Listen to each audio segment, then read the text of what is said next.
오늘 여러분들과 함께 평강의 왕이라는 제목으로 함께 말씀의 은혜 나누도록 하겠습니다. 크신 하나님의 은혜가 저와 여러분들 가운데 가득히 임하시길 바랍니다.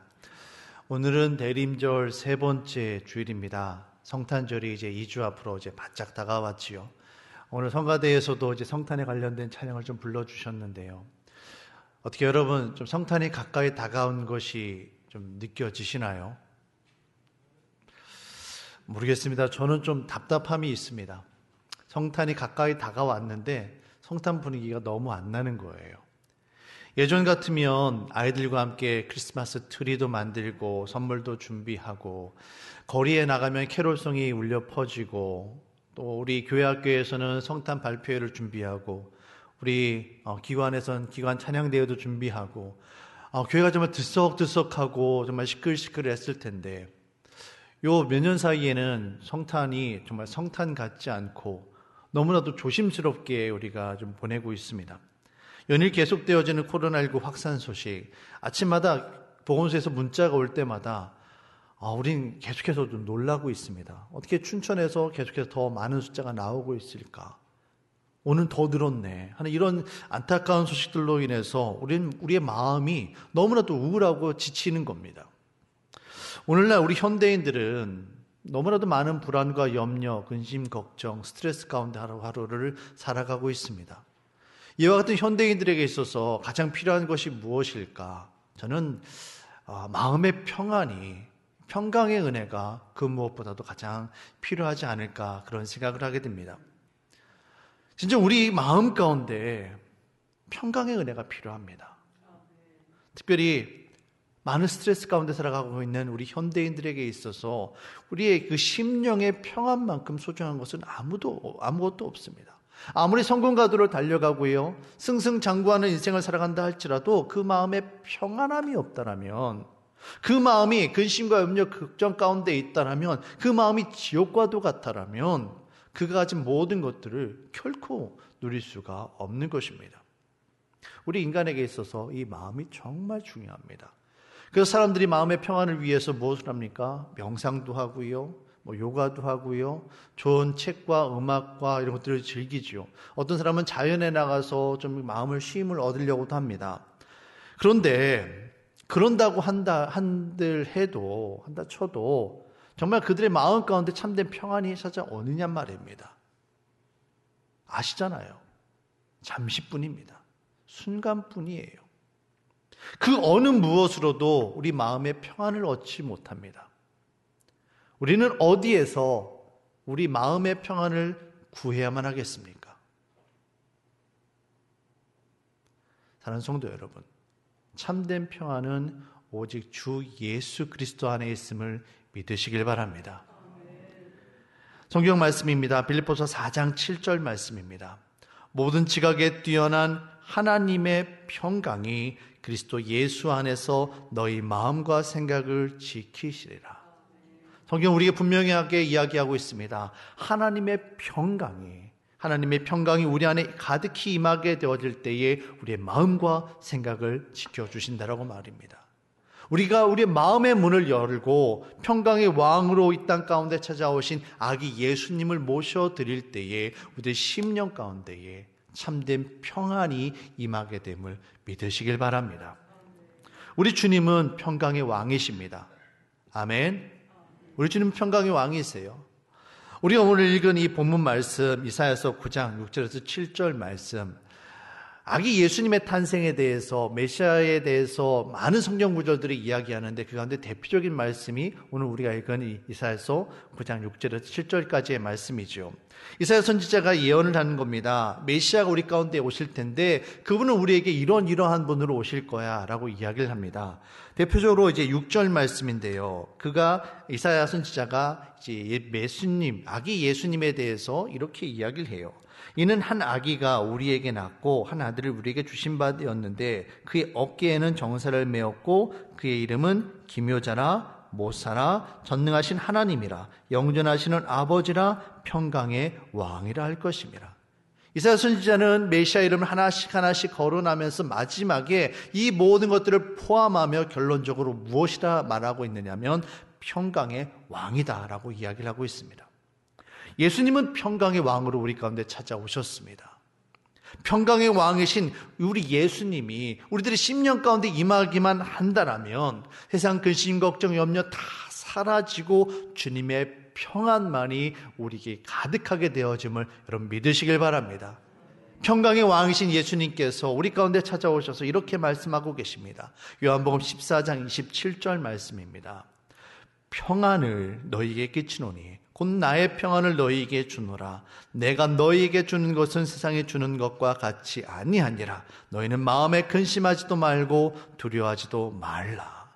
평강의 왕이신 예수님께서 우리의 심령 가운데 평안을 주십니다. 그리고 하시는 말씀이 아무것도 염려하지 말아라, 두려워하지 말라 명령하고 계세요. 주님 말씀 따라 평강의 왕이신 예수님을 모셔드림으로 말미암아 모든 근심과 염려, 걱정으로부터 떠나 참된 평안을 누리시기를 주님의 이름으로 축원합니다. 우리는 평안을 원합니다. 정말 평안을 원하지요.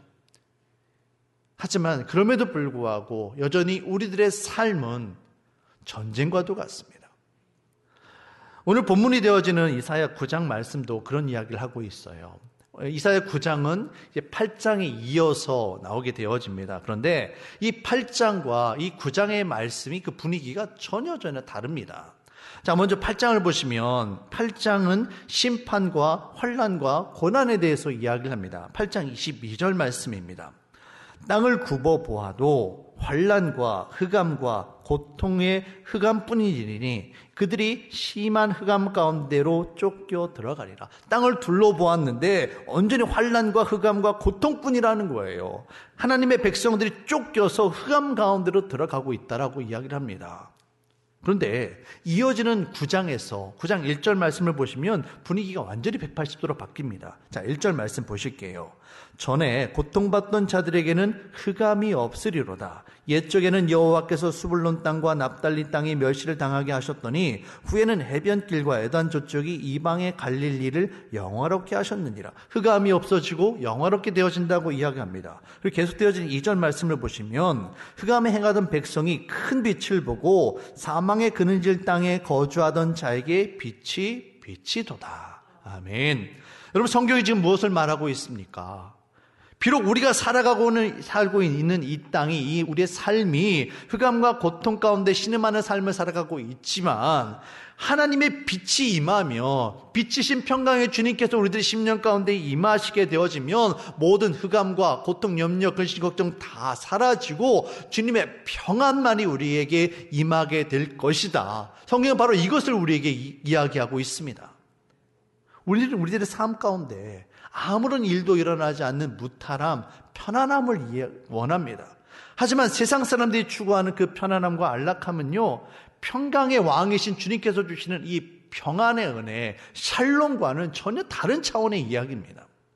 사랑하는 성도 여러분, 진정한 평안은 아무것도 일어나지 않는 그 편안함이나 무탈함이 아니에요. 성경에서 말하고 있는 그 평안, 평강의 왕이신 우리 주님께서 우리에게 주고자 하는 그 샬롬의 은혜는 그런 것이 아니라 거친 비바람이 몰아치고 어떤 폭풍우가 몰아친다 할지라도 그 가운데 흔들리는 배에 있다 할지라도 흔들리지 않는 편안함.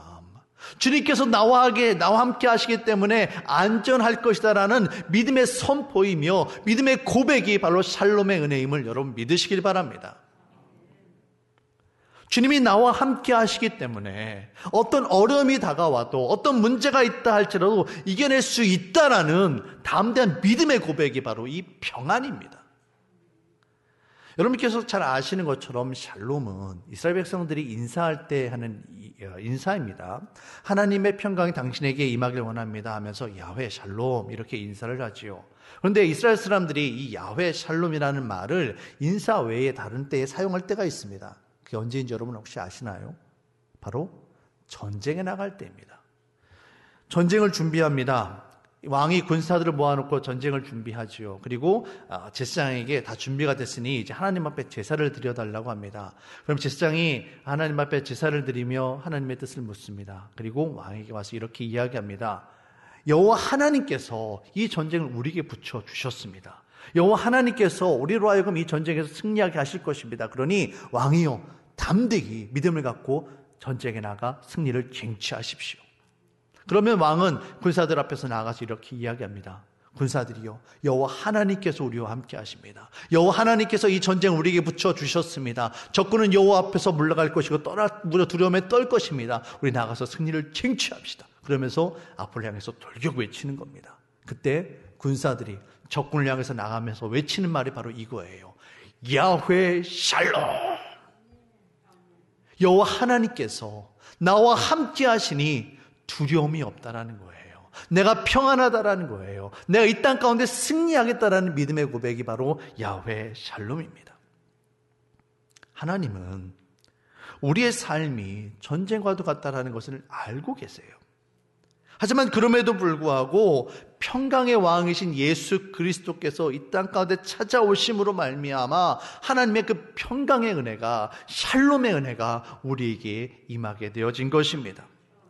우리의 삶이 아무리 힘들고 어렵고 근심 걱정으로 가득하다 할지라도 온 인류를 위한 메시아, 평강의 왕이신 예수님께서 우리에게 임하시기만 한다면, 그 주님 우리들의 심령 가운데 모셔드리기만 한다면 주님의 평강이 우리 안에 가득히 임하게 됨을 여러분 믿으시길 바랍니다. 우리가 정말 주님의 은혜를 누리길 원합니다.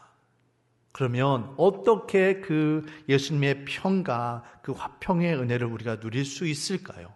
좀 더 구체적으로 좀 살펴보도록 하겠습니다. 가장 중요한 게 있습니다, 여러분. 그것은 무엇이냐면 바로 하나님과 화평을 이루는 거예요. 하나님과의 화평이 먼저 있어야만 합니다. 하나님과 우리와의 관계가 회복되어지지 않으면, 하나님과 우리의 관계가 평안하지 않으면 다른 단계로 나아갈 수가 없는 거예요. 하나님과의 화평을 이루어야만 다른 은혜를 구할 수가 있습니다. 우리 인간은 하나님과의 그 관계에 있어서 죄의 문제 때문에 하나님과 원수가 되었습니다. 하나님과 에덴 동산에서 함께 평화를 누리고 함께 정말 축복을 누리고 살고 있었던 우리들의 삶 가운데에 죄가 들어오게 되어지고 하나님께서 원하지 않는 바른 삶을 살게 되어지면서 하나님과 원수가 되어져서 에덴 동산에서 쫓겨나게 되어진 거예요. 이 관계 회복이 필요합니다. 이 관계 회복이 이루어져야만 하는 거예요. 그런데 이 관계 회복이 우리의 힘으로 되어지는 것입니까, 여러분? 아닙니다. 오직 주 예수 그리스도 십자가 보혈의 은혜로만 이 관계 회복이 이루어짐을 여러분 믿으시길 바랍니다. 골로새서 1장 20절에서 22절 말씀입니다. 성경은 우리에게 분명하게 이렇게 이야기하고 있습니다. 그의 십자가의 피로 화평을 이루사 만물 곧 땅에 있는 것들이나 하늘에 있는 것들이 그로 말미암아 자기와 화목하게 되기를 기뻐하심이라. 전에 악한 행실로 멀리 떠나 마음으로 원수가 되었던 너희를 이제는 그의 육체의 죽음으로 말미암아 화목하게 하사 너희를 거룩하고 흠없고 책망할 것이 없는 자로 그 앞에 세우고자 하셨으니. 우리 주님께서 하시는 말씀이 바로 이거예요. 예수 그리스도 십자가 대속의 죽으심으로 말미암아 죄로 말미암아 하나님과 원수되었던 우리가 하나님과 화목하게 되어졌다. 이것을 믿음으로 말미암아 하나님과 평화를 누리게 되어지는 것입니다. 하나님과 화평할 때 우리가 온전한 평강을 누릴 수가 있습니다. 그리고 하나님과 화평해야만 그 다음 단계인 사람과 사람 사이의 화평으로 나아갈 수 있는 거예요. 여러분 한번 상상을 해보세요. 집안에서 남편과 아내가 있어요. 남편과 아내가 화목해야 돼요. 근데 화목하지 않고 자꾸만 싸움이 일어나고 갈등이 일어나요. 그러면 그 다른 자녀들이, 아들, 딸들이 평화를 누릴 수 있습니까? 안 되는 거예요. 남편과의 관계가 불편한데 자녀들에게서 언제나 사랑하는 마음으로 나아갈 수 있나요? 안 되는 거예요. 마찬가지입니다. 하나님과 우리의 관계가 회복되어져야만 그 다음에 사람과 사람과의 관계가 회복되어지는 겁니다. 주님의 평강이 우리 안에 넘쳐야만, 우리 안에 임하고 흘러 넘쳐서 다른 사람들에게 들어갈 때 그때 평강의 은혜를 우리가 누릴 수 있는 것입니다. 왜 그렇습니까, 여러분? 평강의 주인이 바로 우리 하나님이시기 때문에 그래요. 내 것으로 평강을 누리는 것이 아니라, 내 것으로 다른 사람에게 평안을 주는 것이 아니라 하나님의 평안을 내가 받아서 그 평안으로 다른 사람과 평안하게 누리는 거예요. 오늘 본문 말씀인 이사야서 9장 7절 말씀에서도 이 평강을 이루는 것이 결국 우리가 아니라 하나님이심을 분명하게 이야기하고 있습니다. 그럼 7절 말씀을 좀 보실게요. 그 정사와 평강의 더함이 무궁하며 또 다윗의 왕자와 그의 나라에 군림하여 그 나라를 굳게 세우고 지금 이후로 영원히 정의와 공의로 그것을 보존하실 것이라. 이 메시아이신 예수님께서 우리 가운데 이루실 은혜들을 쭉 나열을 합니다. 그런데 마지막으로 어떤 말을 합니까? 만군의 여호와의 열심히 이것을 이루시리라. 우리의 힘으로 되는 것이 아니라는 거예요. 만군의 여호와의 열심히 여호와 하나님께서 힘써 우리 가운데 이루실 것이다. 이것을 우리에게 이야기하고 있는 겁니다. 사랑하는 성도 여러분, 우리가 하는 것이 아닙니다. 하나님이 하시는 겁니다. 우리가 가장 먼저 힘써야 할 것은 하나님과의 화평이에요. 하나님과의 화평이 이루어져야만 우리의 가정 가운데에, 우리의 직장 가운데, 우리 교회 가운데에 하나님의 평강의 은혜가 임하게 되어지는 것입니다. 이제 하나님과 우리의 관계가 회복되어졌어요. 그리고 사람과 사람 사이의 관계가 회복되어졌습니다. 그러면 마지막으로 세 번째 단계, 가장 중요한 단계로 나아가야만 합니다. 그럼 그것이 무엇일까요? 바로 나 자신을 향한 화평입니다. 여러분, 사실 자기 자신을 사랑하지 못하는 사람들이 정말 많습니다. 자기 자신을 미워하고요, 정죄하고요, 저주하는 사람들이 너무나도 많습니다. 사랑하는 성도 여러분, 세상의 눈이 아니라 하나님의 시선으로 여러분 자신을 바라보시길 바랍니다. 하나님은 여러분을 사랑하십니다.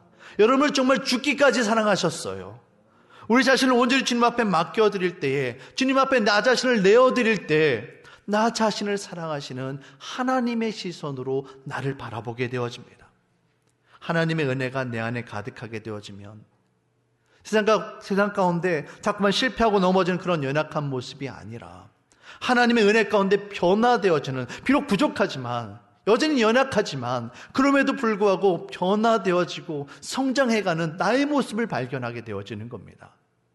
여러분 자신을 사랑하시고 여러분 자신을 위해 축복하시길 바랍니다. 우리가 다른 사람들을 위해서 열심히 기도해요. 나의 남편과 아내를 위해서, 나의 사랑하는 자녀들을 위해서 열심히 기도합니다. 그런데 정작 나 자신을 위해서 축복하며 기도하지는 않습니다. 여러분에게 좋은 것 하나 알려드릴게요. 제가 하는 방법이 있기도 하고요, 많은 분들이 하시는 방법인데, 아침에 일어나자마자 여러분 자신을 위해서 잠깐 축복 기도하시는 거예요. 예를 들어서 요한삼서 1장 2절 말씀이죠. 이렇게 손을 이렇게 머리에 얹으세요. 그리고 사랑하는 자여, 내 영혼의 잘됨 같이 내가 범사에 잘되고 강건하기를 내가 간구하노라. 그러면서 여러분 자신을 축복하시길 바랍니다. 그럴 때에 하나님의 축복이, 하나님의 은혜가 여러분 가운데 임하게 되어질 것입니다. 사랑하는 성도 여러분, 평강의 은혜를 누리시길 바랍니다. 하나님과 화평하시고 사람과 사람 사이의 화평을 누리고 무엇보다도 여러분 자신과 화평을 누리시길 바랍니다. 자, 이제 마지막입니다. 그렇다면 궁극적으로 우리가 어디에서 하나님의 그 화평의 은혜를, 평강의 은혜를 누리며 살 수 있을까요? 우리가 어떻게 평강의 사람으로 살아갈 수 있을까요? 다른 무엇이 아니라 우리가 바로 주님의 은혜로 만족하고 우리가 바로 예수 그리스도 십자가의 사람, 평강의 사람이 되어야만 합니다. 여러분, 성경에서 말하는 이 평안, 이 샬롬은 원래 완전하다, 온전하다, 꽉 차다, 만족하다, 이런 뜻이 이 샬롬에 담겨 있습니다. 그런데 이 샬롬이 어디에서 왔는가 하면 원래는 다시 물건값을 지불하다, 빚을 갚다, 이런 말의 뜻을 가지고 있는 실람에서 이 샬롬이 왔어요. 다시 말씀드리면 이런 거예요. 실람, 곧 물건값을 완전히 지불해서 빚을 완전히 갚아서 완전히 내 것이 된 겁니다. 완전히 내 것이 되어져서 그것으로 인해서 내가 만족하게 되어졌다. 그래서 즐거워한다. 이게 바로 샬롬입니다. 우리의 불안하고 공허한 심령 가운데에 대속의 죽으심으로 말미암아 예수 그리스도 십자가 보혈의 은혜가 가득히 임하는 거예요. 그래서 우리가 주님의 것이 완전히 되어지는 겁니다. 그래서 주님의 것을 우리 안에 가득하게 되어져서 우리가 이 세상 가운데 만족하게 되어졌을 때 누리는 은혜가 바로 샬롬의 은혜입니다. 우리가 샬롬의 은혜, 평강의 은혜를 완전히 누리기 원한다면 다른 무엇이 아니라 오직 주 예수 그리스도 십자가 은혜를 우리 가운데 가득히 채워야만 하는 거예요. 근데 자꾸만 세상의 것으로 채우려고 하니 만족하지 못하는 겁니다. 마태복음 10장 38절에서 39절까지의 말씀입니다. 주님 우리에게 십자가를 지고 자기 자신을 따를 것을 이야기하고 계십니다. 자기 십자가를 지고 나를 따르지 않는 자도 내게 합당하지 아니하리라. 자기의 목숨을 얻는 자는 잃을 것이요 나를 위하여 자기의 목숨을 잃는 자는 얻으리라. 이것이 바로 신앙의 역설입니다. 우리가 주님을 위해서 내어놓을 때 우리 안에 있는 것들을 다 내려놓고 내가 십자가 앞에서 죽어지고 온전히 주님의 내 안에 가득히 임하시고 주님이 살아나면 다른 것들을 얻게 되어질 텐데 자꾸만 세상의 것들로 나 자신을 채우려 하니 주님이 들어오실 수가 없는 겁니다. 우리가 십자가를 지고 온전히 죽어질 때 그때 비로소 주님의 능력이 우리 안에 살아나게 되어지고 마침내 우리가 주님의 사람이 되어져서 평강의 사람이 되어져서 이 땅 가운데 하나님의 평화를 이루며 살게 되어지는 것입니다. 마태복음 14장을 보시면 제자들이 풍랑을 만납니다. 풍랑 가운데 그들이 위험 가운데 처하지요. 그런 제자들을 예수님께서 찾아오십니다. 두려움에 떨고 있는 제자들을 향해서 예수님께서 안심하라, 나니 두려워하지 말라 말씀하시고 계세요. 그런데 이때 베드로가 주님을 향해 이렇게 대답을 합니다. 만일 주님이시며 저로 명령하시어 무리를 걸어오라 하십시오. 그러자 예수님께서 오라 말씀을 하십니다. 그러자 어떻게 되어집니까? 베드로가 정말 무리를 걸어서 예수님께로 나아갑니다. 그런데 바로 그때 예수님만 바라보고 있던 베드로가 예수님만을 온전히 바라보며 예수님만이 그 안에 가득했던 그 베드로가 옆에서 불어오고 있는 거친 비바람 소리에 거친 파도에 그 마음의 시선이 빼앗겨버리고 맙니다. 그래서 어떤 일이 일어납니까? 베드로가 물에 빠져들어가는 거예요. 물에 빠져들어가는 그 베드로를 건져 올리시며 예수님께서 무엇이라 말씀을 하십니까? 믿음이 적은 자요, 믿음이 작은 자요, 왜 의심하였느냐? 믿음이 작은 자요, 왜 의심하였느냐? 저는 오늘 이 말씀이 오늘 우리에게 주시는 하나님의 말씀이다라고 생각되어집니다. 왜 불안하고 왜 염려하느냐? 왜 근심 걱정하고 불안에 떠느냐? 왜 나를 온전히 믿지 못하고 나에게 온전히 맡기지 못하고 세상의 것으로 너를 채우려 하느냐? 드리핀 들국화를 보라. 하늘에 나는 새들을 보아라. 누가 먹이고 누가 입히느냐? 하나님 아버지께서 하시지 않느냐? 내일 일은 내일이 염려하게 하라. 그런데 왜 너는 그것들을 붙잡고 네 혼자 해결하지도 못하면서 해결할 수 있는 능력도 없는데 왜 혼자 끙끙거리고만 있느냐? 이 모든 것들은 이방인들이 구하는 것이다. 너는 먼저 그의 나라와 그의 의를 구하라. 하나님 아버지께서 이 모든 것들을 챙겨주신다고 말씀하고 계시는데 우리 믿음이 너무나도 부족하여져서 하나님을 의지하지 못해서 불안과 염려와 근심 걱정거리를 붙잡고 살아가고 있지는 않습니까? 사랑하는 성도 여러분, 하나님의 평강은, 이 샬롬의 은혜는 하나님의 보호하심과 하나님의 인도하심과 하나님의 공급하심에 대한 믿음의 선포이며 우리 믿음의 고백임을 믿으시길 바랍니다. 비록 내가 처해 있는 환경이, 그 문제가 완전히 해결된 것은 아니에요. 여전히 나의 삶은 전쟁과도 같고 여전히 사나운 풍랑이 일고 거친 비바람이 불어옵니다. 그 폭풍 한가운데 있어요. 하지만 그럼에도 불구하고 내가 십자가를 지고 온전히 주님을 따를 때, 주님의 사람이 되어질 때 주님의 은혜가 내 안에 온전히 임하고 나는 온전히 죽어지고 온전히 주님만이 내 안에서 살아가시게 되어지면 그때 평강의 주님이 나와 함께 하심을 믿으시길 바랍니다. 그때서야 비로소 내가 만족함을 누리게 되어지는 것입니다. 세상에 자꾸만 안 된다, 어렵다, 힘들다 이야기합니다. 하지만 평강의 왕이신 예수 그리스도께서 우리에게 임하시게 되어지면 모든 염려, 근심, 걱정 다 사라지게 됨을 믿으시길 바랍니다. 평강의 왕이신 예수님으로 말미암아 하나님과 화평하고 이웃과 화평하고 나 자신과 화평을 누리는 온전한 샬롬의 은혜를 누리는 저와 여러분들이 되어주시기를 주님의 이름으로 간절히 축원합니다.